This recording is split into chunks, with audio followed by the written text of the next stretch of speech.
'Twas the Night Before Christmas by Clement Clark Moore, illustrated by Scott Gossifon.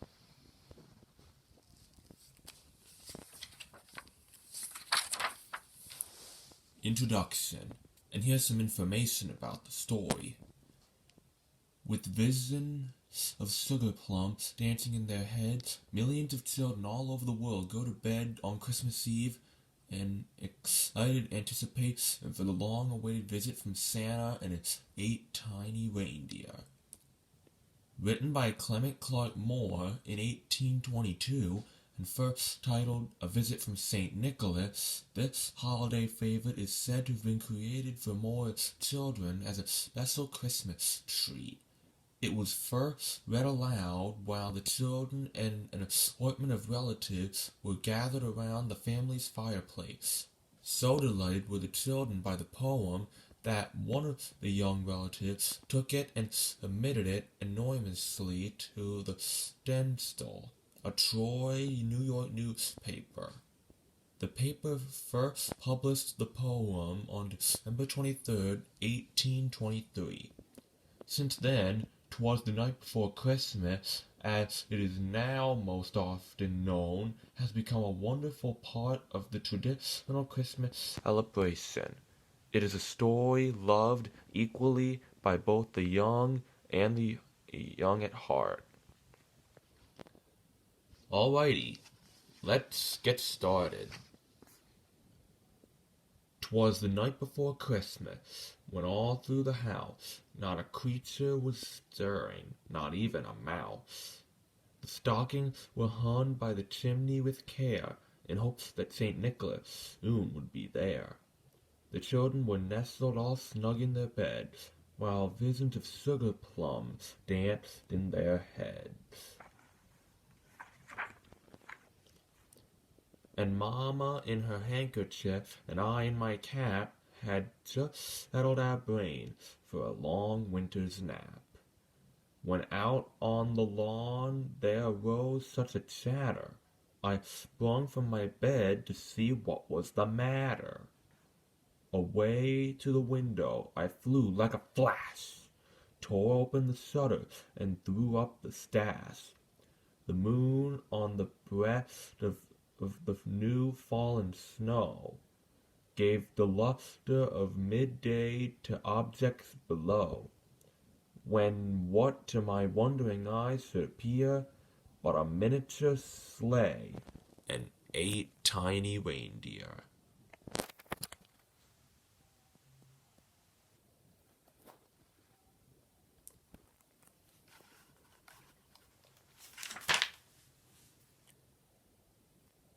With a little old driver, oh lively and quick, I knew in a moment it must be Saint Nick.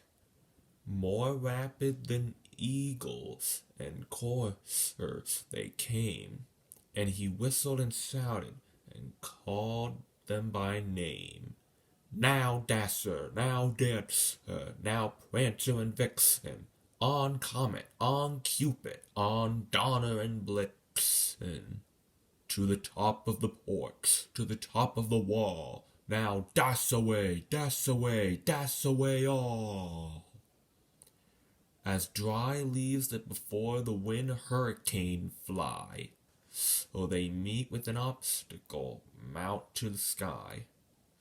Oh, up to the housetop the coursers they flew, with the sleigh full of toys, and St. Nicholas too.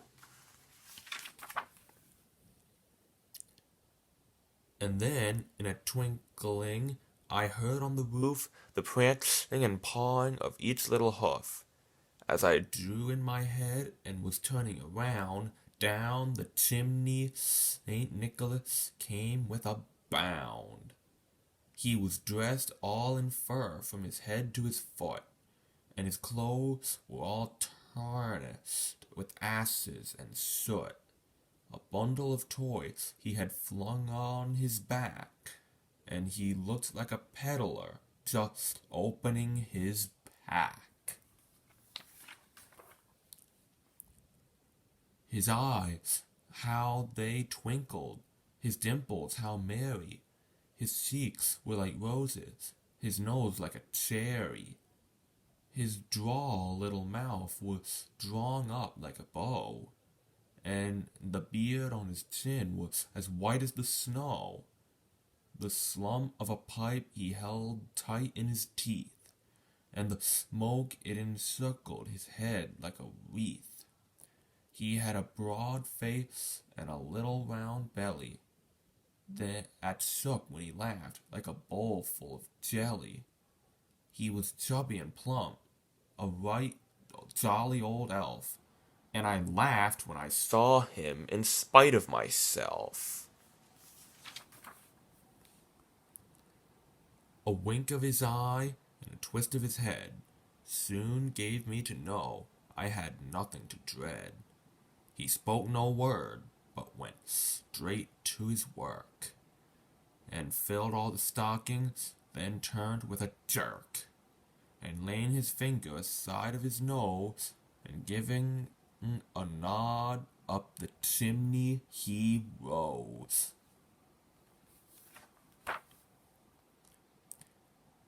He sprung to his sleigh, to his team, and gave a whistle, and away they all flew, like the down of a tinsel. But I heard him exclaim ere he drove out of sight, "Merry Christmas to all, and to all a good night." And that's the story. But before I wrap things up, we're going to learn about the artist. Scott Goffson grew up in Marengo, Illinois, and pursued a career in animation at the Chicago Academy of Fine Arts and Columbia College. During his studies, illustration by N.C. Wells, Arthur Rackham, Norman Rockwell, and others helped him to realize that fine art illustration, not animation, offered him the most interesting and artistically rewarding opportunities. His work soon appeared in the Saturday Evening Post and other national publications. Mr. Goffson had illustrated special editions of the Nutcracker, Classic Fairy Tale, and Peter Pan. He also wrote and illustrated the children's favorites, Alphabet Soup and Animal Orchestra.